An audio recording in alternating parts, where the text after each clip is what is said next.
Working with complex mesh bodies, like this scan from an Artec 3D Space Spider, can be difficult for most computers due to the large number of facets. SOLIDWORKS 2020 introduces the Mesh Decimation tool, which can simplify the model to your specifications. The user simply has to input a percentage decrease target and hit Calculate. Now that we've reduced the complexity of the mesh body, we want to generate a solid model.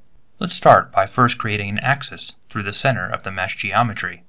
In SOLIDWORKS 2020, creating reference axes and planes from mesh geometry is now supported, and the new Tangency Select tool makes quick work of selecting the facets you want while avoiding the facets you don't.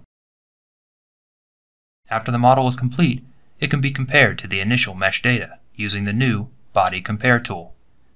This provides a visual heat map showing the maximum distance between the vertices of the original mesh and the finalized solid body, making it easy to find inaccurate features or features that weren't modeled at all.